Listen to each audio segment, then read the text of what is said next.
What's going on, everybody? My name is Danny Sacklin. Welcome to a new episode of Second Take, a weekly video podcast where I discuss the newest releases on streaming and in theaters. Let's get started. Our first segment today is Streaming, where I will discuss a hot new show available for you to stream from the comfort of your TV. For this week's streaming pick, I will be going ahead and discussing Mobland, which is currently streaming on Paramount Plus, and it comes to us from creator Ronan Bennett, who also created The Day and the Jackal, which is streaming on Peacock, and the show Top Boy, which is currently streaming on Netflix. The first two episodes of the show were also directed by Guy Ritchie, who brings his stylistic flair to the London Underground, which we've seen in many of his movies like Snatch, Lock, Stock, and Two Smoking Barrels, The Gentleman, and most recently, the Gentleman series on Netflix. It stars Tom Hardy initially as a fixer for the mob. Already, I'm bought in. I'm not a Tom Hardy fan. I actually think the guy doesn't have much of an acting skill. He basically plays the same character in every single movie. We haven't seen him play a non-IP-driven character or a, like he played Capone, he played Venom, he played Bane. He was in Dunkirk, but he didn't really have many speaking lines. The last time we really saw Tom Hardy in an acting role was more of like this year's The Bike Riders. But again, same thing. He plays Tom Hardy in a biker jacket. Whereas in this show, I'm like, you know what? He's somewhat believable as a fixer. I can kind of see him being a fixer for the mob. And that part of the show I was interested in. I was kind of like willing just to see more of that. Of him just driving around, solving problems, breaking guys' arms and enforcing things for the mob, which is believable, something he would do. Much like his part in Inception. He was that mysterious guy just showing up, getting shit done. That's what he does, and that's what he does best. All right, our next segment is Cardio Theater. These are TV shows that are under 30 minutes, which you can watch while doing cardio at the gym. Guys and gals, the summer's around the corner, so let's get on that treadmill. This week's recommendation is on Netflix, and it's called Mo. It's starring Mohammed Amer, and it's also co-created by Rami Youssef. What's most about Mo is how it tackles real-world issues, and it shows the Palestinian experience here in America. Also, other immigrant experiences. Most of the show, Mo is trying to go ahead and get his visa so that way he can continue to work here in the United States, but it also tackles the issues that his girlfriend, who's Mexican, has to tackle as well, dealing with those issues in Texas, the racism maybe that they experience on a day-to-day basis, but also the reason why Mo and his family immigrated to the United States in search of a brand new life. So I like how we're able to go ahead and understand a little bit about the Palestinian experience here in America. And again, especially with everything going on in the Middle East, I was laughing a lot of it. And again, he understands the joke here. He understands that these issues can be laughed at and we can make jokes about this type of situation. And again, it's something I think that people should really check out, not only for the humor, but for the commentary behind all the political nonsense that's going on in America. So definitely check out Mo. It's currently streaming on Netflix. All right, our next segment's called Let's Catch Up. No, not me and you. Let's catch up on a show which has a new season premiering next week. This week's pick is The Last of Us, which is currently streaming on Max or any HBO-related platforms. The Last of Us is a video game adaptation from creator Craig Mazin, and the show is also co-written by the game's creator Neil Druckmann. It stars Pedro Pascal and Bella Ramsey in the title roles, and this show premiered about 2 years back to rave reviews, and honestly, I had never watched it until just now. I'm a huge fan of the video game series The Last of Us, which again, season 2 does premiere next week on HBO. I was kind of excited to see where they went with it, and I gotta tell you, I was blown away by how good this show is. Not only did it expand the universe and create some additional characters and really kind of get into that TV rhythm, because again, the video game is only so long, so you can only imagine how they could expand this universe and extend this story, aside from what we already know. But firsthand, the production value of the show is top notch. There was literally scenes which I know are obviously green screen, but I couldn't tell. I was like, these feel lived in. The post-apocalyptic world that they create was much like the world that Craig Mazin had created in Chernobyl, where it's really dark, it's grim, and it feels lived in. it actually, there was a couple different episodes where I was like, are we filming this in real time? Is this a set? Like, what's going on? So again, the production value is really there. A lot of times when we see Pedro Pascal being Pedro Pascal, I'm not really a fan of it. In this show, however, he's obviously taking a little bit of a different approach to playing Joel, which compared to what the video game would look like. Like the video game Joel looks more like a Nathan Fillion. And then you have the TV show Joel, who's Pedro Pascal. So initially I was like, well, why couldn't they just get Nathan Fillion? Because he looks just like him. But now I'm like, you know what? Pedro Pascal does bring a little more of like a darkness to this character. And something that I don't think that Nathan Fillion could actually go ahead and bring to the screen. Bella Ramsey as Abby, like she's very believable. And you know, it's just like that similar situation where it's like, again, like grumpy old man deals with kid the entire show, and then over time he slowly starts to love her and understand her. But again, for a show that's based off a video game, and we'll talk a little bit later today about another video game adaptation that was brought to the big screen, this is groundbreaking television. This is probably one of the best shows I've seen in recent years, and the fact that it's based like 75% off an existing video game means to me that the writing team understands the situation. They understood the product. They understand what they're going for. I'm excited to see what they're going to do with season 2, especially because I've already played the game, so I know what happens in The Last of Us Part 2. Some really big things happen, so I'm really kind of excited to see how they work the story in over that Part 2 of this show. But again, The Last of Us currently streaming on HBO. Or Max, whatever you want to call it these days. Definitely check it out. And the new season premieres April 13th only on HBO. All right, before we get to our last segment today, I wanted to cover 2 recent releases in theaters that I did not have a chance to cover in recent episodes. Our first movie will be Snow White, the long-awaited live-action adaptation of the 1930s classic starring Rachel Zegler and Gal Gadot. It was also directed by Mark Webb, who brought us 500 Days of Summer and The Amazing Spider-Man 1 and 2. My biggest problem with this type of a movie is that, like I said, it's not for children. There are no children that are going to walk out of this theater going, this was fun. This movie is a musical, and they got the guys from La La Land, Benji, I'm not even going to try to pronounce what their names are, but they're apparently the biggest songwriters right now in Hollywood. They did La La Land, The Greatest Showman. They know how to make an uplifting tune. Let me just tell you something. There was about 6 or 7 musical numbers in this movie. Aside from Hi Ho, I do not remember one of the songs. Not one of them was catchy. None of them were memorable. And also, we'll get into this in a second, half the people singing cannot sing. So that's the other portion we had a problem with. But if you're going to make a musical, which is live action, at least make the songs fun. At least make me want to listen to the soundtrack, even if I never want to watch the movie again. Like I said, there are no children that would want to watch it. It's not fun. The songs suck. And also, the second controversy that surrounded this movie translates to the on-screen performances. Rachel Zegler can be a star.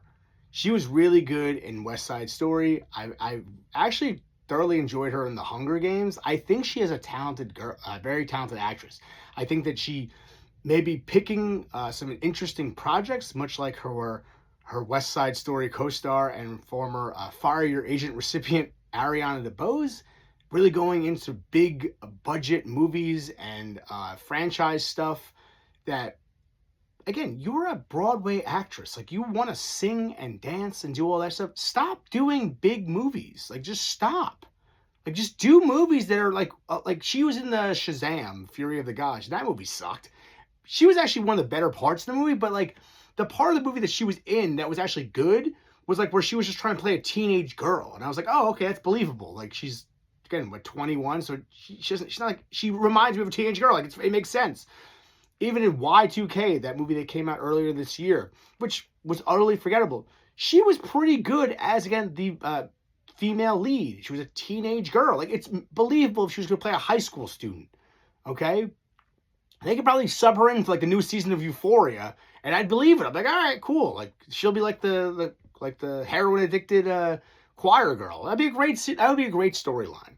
But the biggest problem with, again, like I said, like with Rachel Zegler and Gal Gadot in this movie is that they both hate each other.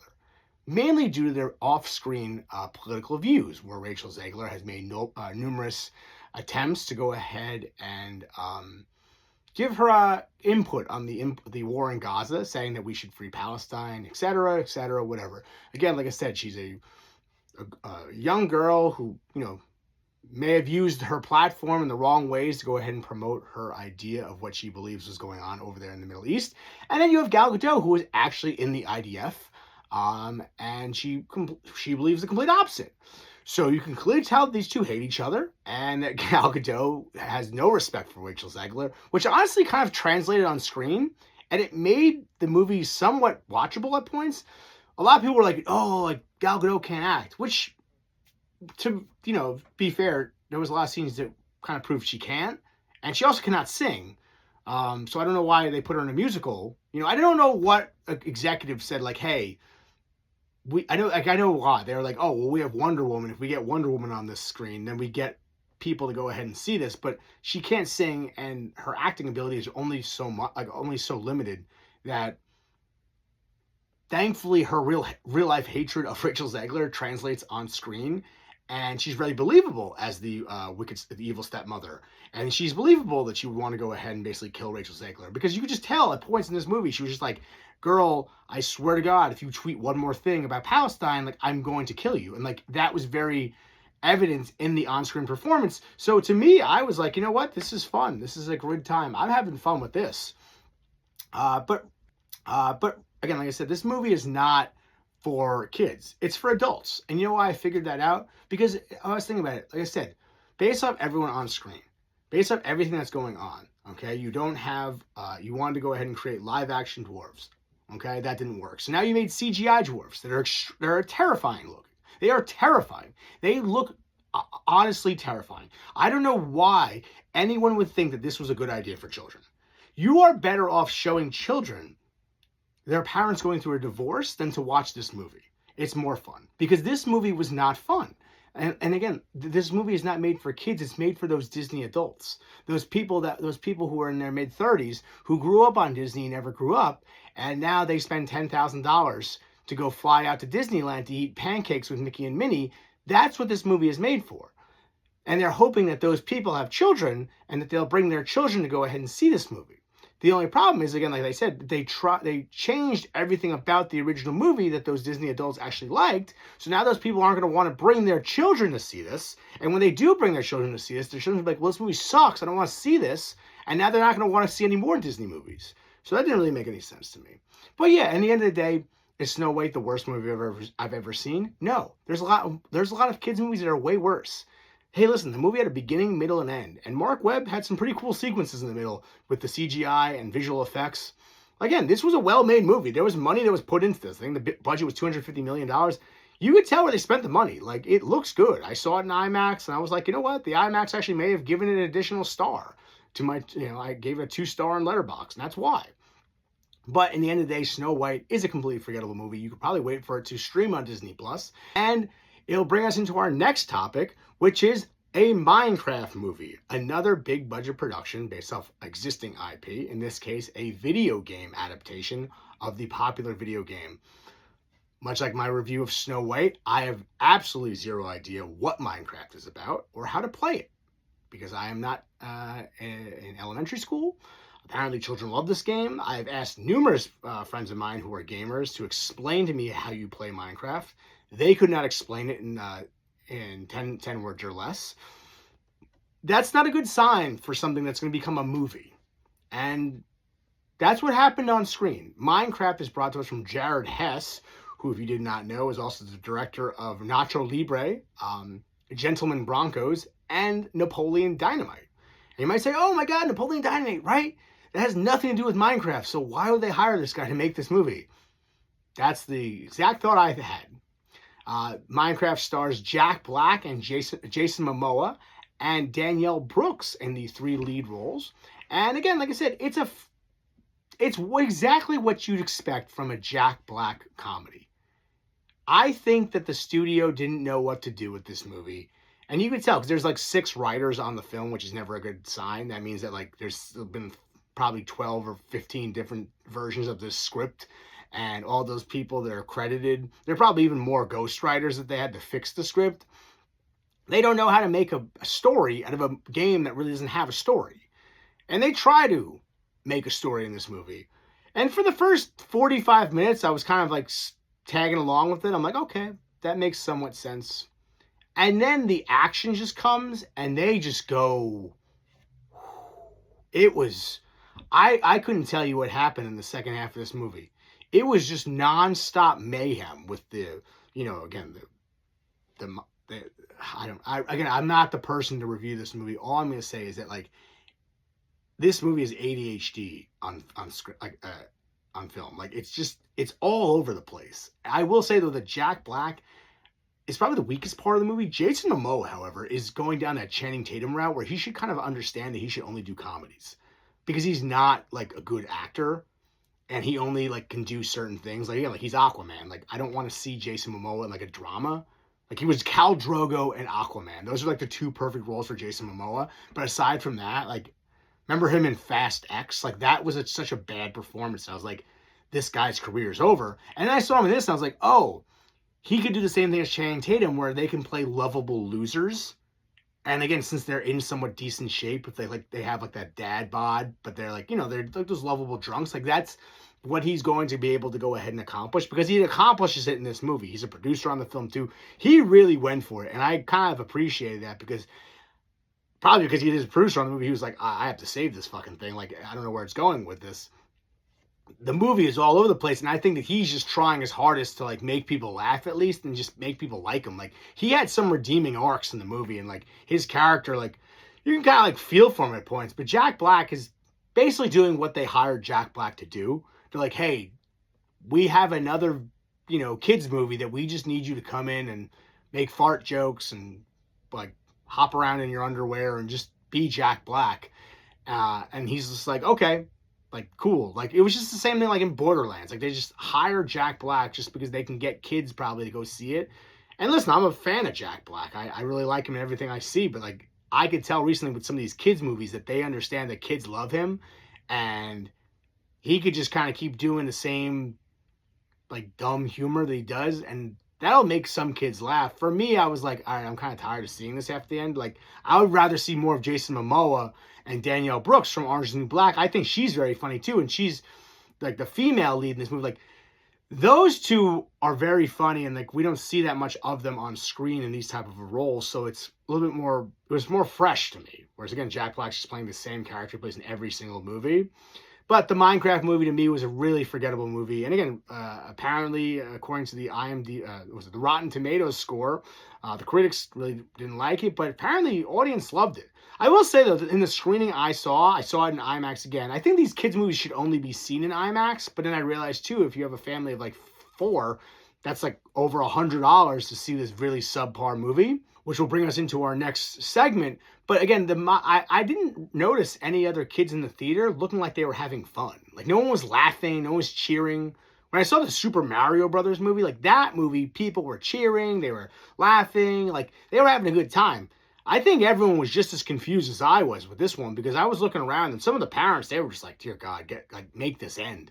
And the kids, they just didn't really look like they even knew what was happening. They just liked all the flashing images and all the creatures that they had made. But again, in a game where it's just an open world game, you have to have somewhat of a real story and draw us into that story to make us want to sit there and watch 2 hours of it. And unfortunately, they failed to do that. So, in my opinion, both Snow White and the Minecraft movie can be skipped in theaters. But if you do have to go ahead and run to the theaters to see them for any reason, maybe see them in IMAX or any big, larger format screen. Snow White being probably the better of the two movies. And that brings us into our final segment today, which is called Planned Parenthood. These are movies for kids that don't suck. All right. And our first pick for today is going to be Dogman. Dogman comes from Dav Pilkey, the creator of Captain Underpants, and it's a new animated feature, which will soon be streaming on Peacock. I did go ahead and rent this movie on Amazon Prime for this podcast, so thank me very much. I will admit, this was actually a pretty fun movie. I was a big fan of the Captain Underpants books as a kid, especially with the, they had that part where you can make the comics comic action go back and forth. They understand the humor. It's children's humor. It's all potty humor, and again, it's basically stuff that you as a 5 or 6 year old kid would draw in your notebook. Like, and that's what they do in this one. Dogman though is, like I said before, remember when they used to make kids movies that were fun for adults? This is one of those. It's basically a cop movie, but it's made for children, and they make it so ridiculous that, it's basically RoboCop, because the cop and the dog, they put their bodies together, so the dog's head is on the cop's body, and I'm like, oh, so it's RoboCop. That's RoboCop for kids. That's cool. I love that. Pete Davidson plays the film's villain, who's a cat who's trying to take down the city. And again, like, it's the most ridiculous premise whatsoever, but it's an animated movie. It's for kids. It's fun. Little Ray Howard plays the chief of the police station. He's always funny. Like, again, everyone involved knows what they're doing here. They know that they're having a good time. They know this movie's for kids. They know they're not taking it too seriously. And again, because of the animation aspect of it, it's fun. Like, I was laughing for a majority. I was laughing more in this movie than I've seen in some recent comedies. Because again, they understand, like, the humor here. Now, the biggest thing with, like I said, with Dogman is that it's a movie basically also for adults. Like, they kind of make fun and spoof a lot of those like grizzled 80s action movies, like those cop movies, like, again, like RoboCop. Like, they understand the humor here of, like, making a dog and a cop in one person. Like, there's numerous gags where about, like, dogs chasing after balls or going fetch, and it's like, I actually kind of found it funny because, like, again, kids will find this funny, and like adults like won't want to claw their eyes out. So again, Dogman will be streaming soon on Peacock, but for right now, it is available to rent on Apple TV, Amazon Prime, or anywhere else that you get your streaming recommendations. All right, that's our show, everybody. Until next time, I'm Danny Zaglin. This is Second Take. I'll see you at the movies.